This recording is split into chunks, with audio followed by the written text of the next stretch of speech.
আজকে আমি ওয়াশিং মেশিনটা কীভাবে ইউজ করছি সেটার উপর ভিডিও বানাচ্ছি। আমি নিজে অনেক দিন পরে ওয়াশিং মেশিন ইউজ করতে গিয়ে দেখলাম যে এটা মনে করা খুব কঠিন যে কোন জায়গায় কোনটা দেওয়া হয়। তো এই সুইচটা এখানে আমি অন করে দিয়েছি। এবার আমি দেখে নিচ্ছি যে কী আছে এখানে। যেরকম এখানে এই প্রোগ্রাম আছে, রিজার্ভ আছে, ওয়াটার লেভেল আছে, প্রসেস আছে, তারপরে এখানে প্যানাসোনিকের এটা একটা ওয়াশিং মেশিন। আর এই উপরে টপ লোডিং, তো এখানটা খুললে ভেতরে এই ট্যাপটার মধ্যে কাপড়গুলো দেওয়া হবে। কাপড়গুলো আমি খুলে খুলে দিচ্ছি কারণ একসঙ্গে জট পেয়ে গেলে অসুবিধা। আমি আরও কাপড় দেবো, এখন দুটো দিয়ে দেখালাম। এবার আমি সব কাপড় দিয়ে দিয়েছি। এবার এগুলো আমি খুলে দিচ্ছি, একটু খুলে খুলে আমি মোটামুটি খুলে খুলেই দিয়েছি। এখন আর একটু খুলে দিচ্ছি যাতে ভিডিওটাতে আপনারা দেখতে পান। এবার এটাকে দিতে হবে হচ্ছে মোটামুটি এটা লেভেলটা, এই লেভেলটা যেটা আছে এই লেভেল অবধি জলটা ভরবে বা এই লেভেল অবধি কাপড়টা দেওয়া যাবে। তার বেশি কিন্তু কোনো কাপড় দেওয়া যাবে না, আদারওয়াইজ ওভারলোডেড হয়ে যাবে আর কাজ করবে না মেশিনটা।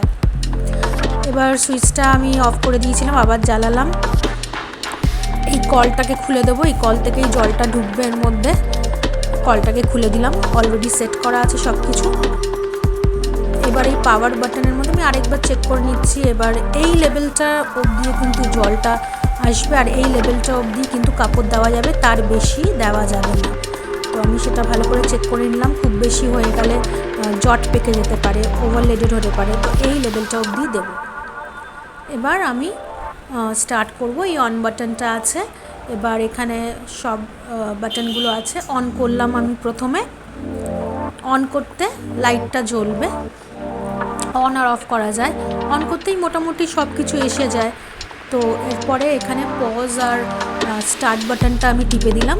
ওই স্টার্ট বাটনটা টিপলেই এটা মোটামুটি ওয়াটার লেভেল কতটা হবে, জল পড়তে শুরু করেছে এখান থেকে, ওয়াটার লেভেল কতটা হবে নিজের থেকেই অটোমেটিক বুঝে নেবে ওয়াশিং মেশিন, এবং এইখানে দেখা যাবে যে কতটা সময় লাগবে। এবার এইখানে একটা প্রোগ্রাম আছে, এটা টিপলে 1 নম্বর আসলো। এবার এখানে নানান রকম 8টা প্রোগ্রামের দেওয়া আছে, 1 থেকে 8 অবধি। তো এই প্রোগ্রামের বাটনটা একটা একটা করে টিপলে 1 থেকে 8 অবধি হয়, কিন্তু আমার যেহেতু প্রোগ্রামের বাটনটা কাজ করে না ওই জন্য ওটা টিপছি না, একেই চলবে। এবার এটাতে পজ করা যায়, স্টার্ট আর পজ বাটনটা, এটাকে যদি আমি টিপে দিই তাহলে পজ হয়ে যাবে। এখান থেকে জল পড়ছে, এই জায়গাটাতে লিকুইড সোপটা দিতে হবে। এখানে লিকুইড সোপটা দিয়ে দিলে মোটামুটি এখান থেকে লিকুইড সোপটা আস্তে আস্তে পড়ে যাবে, কিন্তু জলটা যখন মোটামুটি ভরে কিছুটা যাবে তখন দেবো। আমি সার্ফ এক্সেল ম্যাটিক এই লিকুইড সোপটা ইউজ করছি, যেটা 130 টাকা নিয়েছে 1 লিটারের দাম। তো এটা এই 1 ক্যাপ, যেটা ক্যাপটা ওটার উপরেই থাকে, এই ক্যাপ 1 ক্যাপ দেবো আমি এর মধ্যে। 60 ml আছে এই ক্যাপটার যেটা মেজারমেন্টটা। তো আমি 1 ক্যাপ দেবো, আর যদি খুব জিদ্দি জাগ হয় তাহলে 1.5 কাপও দেওয়া যায়। আর যদি খুব কম জামা কাপড় হয়, আরেকটু কম জামা কাপড় হয় তাহলে 1/2 কাপও দেওয়া যায়। তো আমি Surf Excel Matic overloaded top loaded যেটা আছে সেই লিকুইডটা ইউজ করছি। তো এটাই সবচেয়ে বেস্ট, কারণ গুঁড়ো সাবানও ইউজ করা যায়, কিন্তু গুঁড়ো সাবানটা আমি দেখেছি আগে যখন ইউজ করতাম এইখানটায় আমি লিকুইডটা দেওয়ার ব্যবস্থা আছে, আর গুঁড়ো সাবানটা দেওয়ার এইখানেও দেওয়া যেতে পারে, কিন্তু এই অবধি জলটা চলে আসলে তখনই আমি লিকুইডটা ওখানে অ্যাড করব। তো গুঁড়ো সাবানটা আমি কেন ইউজ করি না, কারণ গুঁড়ো সাবানটা আমি দেখেছি যে গুঁড়ো সাবানটার মধ্যে দিলে এই জায়গাটাতে গুঁড়ো সাবানটা দিতে হয়। আমার তো আপাতত ট্রেটা কাজ করছে না, কিন্তু গুঁড়ো সাবানটা আমি দেখেছি দিলে অনেক সময় জামার মধ্যে লেগে থাকে, তো সেই জন্য আমি লিকুইড সোপটাই প্রেফার করি। এখন জলটা ভরছে। আমি আগেও ইউজ করেছি ওয়াশিং মেশিন, কিন্তু যেহেতু অনেক দিন ইউজ করিনি, বেশ কয়েক বছর পরে আবার ইউজ করছি। তো দেখলাম ওয়াশিং মেশিনটা অনেক দিন পরে ইউজ করতে গিয়ে হঠাৎ করে কিনা আমি একটু কনফিউশন লাগে যে কোন সুইচটা টিপবো, কোন বাটনগুলো ইউজ করব, বা কিভাবে জলটা দেবো, কতটা লিকুইড দেবো, লিকুইড সোপ দেবো নাকি গুঁড়ো সোপ দেবো। তো আমি দেখেছি আগে গুঁড়ো সোপ দিলে গুঁড়ো সোপটা গুলে তারপর দিতে হয়, বা গুঁড়ো সোপ দেওয়ার একটা আলাদা জায়গাও আছে, কিন্তু গুঁড়ো সোপটা দিলে আমি দেখেছি অনেক সময় জামার মধ্যে কীরকম আটকে যায়। তো সেজন্য লিকুইড সোপটাই আমার মনে হয় ওয়াশিং মেশিনের জন্য বেস্ট, কিন্তু একটু কস্টলি, এটার সমস্যা। আর ওয়াশিং মেশিনটায় এখন জল ভর্তি হচ্ছে। জলটা একটুখানি লেভেলটা এসে গেলে মোটামুটি উপর দিয়েই দিয়ে দেওয়া যায় লিকুইড সোপটা, কিন্তু আমি একটুখানি জলটা ভরে আসলে তারপরে এই সাইডে যেই জায়গাটা আছে ওইখানটায় দেবো। তো এখন ওয়েট করছি ওয়াশিং মেশিনটা জলটা ভরার জন্য।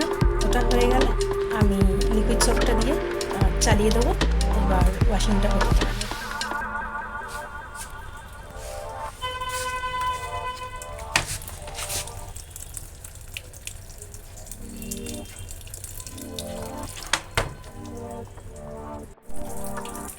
জলটা হচ্ছে, অনেকটা আরও কাপড় দেওয়া যেতে পারে কারণ অনেকটা স্পেস আছে, তো সেখানে আরও কাপড় দেওয়া যেতে পারে, কিন্তু আমি দেবো না কারণ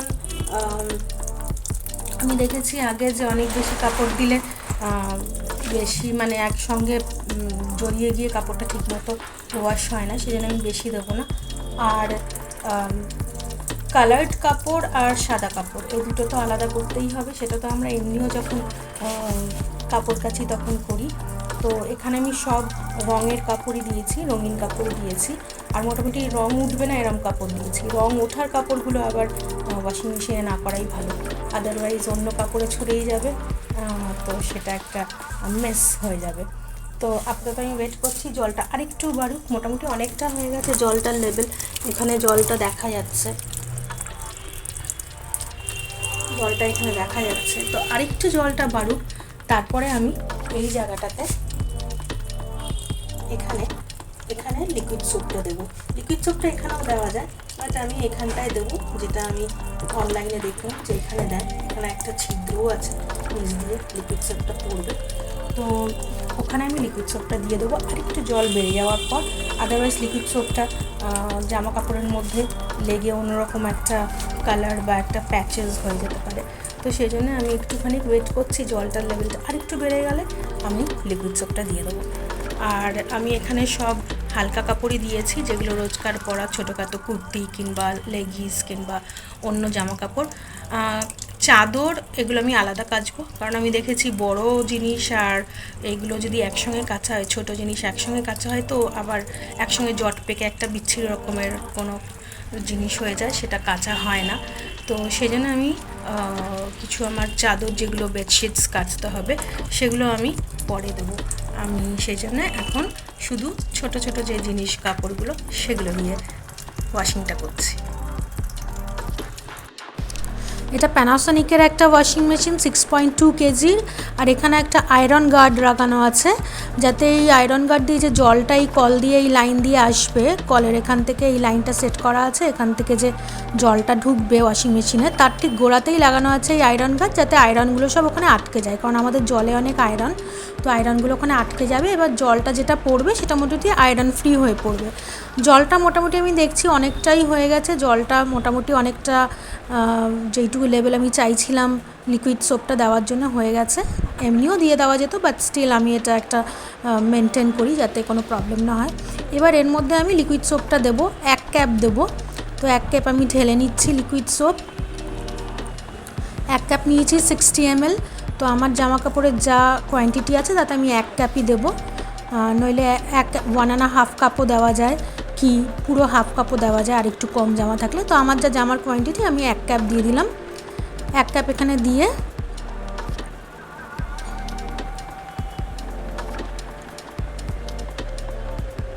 একটুখানি জলও মিক্সড করে যাতে গ্লাসের মধ্যে যেটুকু লেগে আছে সেটা ওর মধ্যে পড়ে যায়, তো আমি ভালো মতো ধুয়ে জলটা ওর মধ্যে দিয়ে দেবো।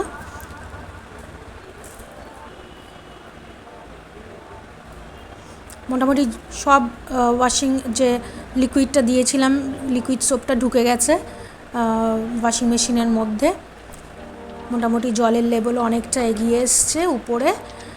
এবার আমি যদি লিডটা বন্ধ করে দিই আমার আর কোনো কাজ নেই, নিজের মতো ওয়াশিং হবে, আর ওয়াশিং হয়ে গেলে একটা ইন্ডিকেটর দেবে, নিজের মতোই বন্ধ হয়ে যাবে। তো ভুলে গেলে কি হবে সেটা ভাববার কোনো ব্যাপার নেই, কারেন্ট চলে গেলেও আবার কারেন্ট আসলে রিকভার করে যাবে, তো নিজের থেকেই বন্ধ হয়ে যাবে। এখানে সব বাটনসগুলো মোটামুটি 6.2 কেজি এই ওয়াশিং মেশিনটার লোডিং ক্যাপাসিটি। তো আপাতত বন্ধ করে দিয়েছি, আমি লাইট টাইট বন্ধ করে নিজের অন্য কাজ করছি। ওয়াশিং মেশিনটা যে চলছে সেটার একটা ইন্ডিকেশানও দেখা যাবে যে লাইটটা জ্বলবে আর ব্লিঙ্ক হবে। ওখানে 3টে কাজ হয়, কাজ যেটা 3টে ব্লিঙ্ক হবে এখানে, ওয়াশ, রিন্স অ্যান্ড ক্লিন। তো 3টে কাজ হবে, তো 3টে কাজের মধ্যে আপাতত ওয়াশিংটা চলছে। তো এরমভাবে নিজের মতো ওটা কাজ করে ওটা বন্ধ হয়ে যাবে। নিজের মতো বন্ধ হয়ে গেছে, একটা ইন্ডিকেশন দিয়েছিল, পিক পিক করে কয়েকটা শব্দ হয়েছিল। তো নিজের মতো ওটা যখন ওয়াশিং শেষ হয়েছে বন্ধ হয়ে গেছে। তো আমাকে কিছুই করতে হয়নি, আমি শুধু এখন এসে এগুলো শুকিয়ে গেছে, এখন আমি শুধু এগুলো, লাইটও বন্ধ হয়ে গেছে, কোনো এখানে অসুবিধা নেই যদি বন্ধ হয়ে যায়। জামা কাপড়গুলো শুকিয়ে গেছে, প্রায় অনেকটাই শুকিয়ে গেছে, মানে আমাকে জাস্ট মেলে দিলে বেশিক্ষণ লাগবেও না এটা শোকাতে। শুকিয়ে গেছে, শুকনো হয়ে গেছে জামা কাপড়, মানে জিন্সের কাপড় দিয়েছি সেটাও মোটামুটি শুকনো, বেডশিট টেডশিটও খুব তাড়াতাড়ি শুকিয়ে যাবে। তো এবার শুধু এটাকে মেলে দিলেই হবে। সার্ফ এক্সেল লিকুইড সোপটা একটা সুন্দর গন্ধও আসছে জামা কাপড় থেকে।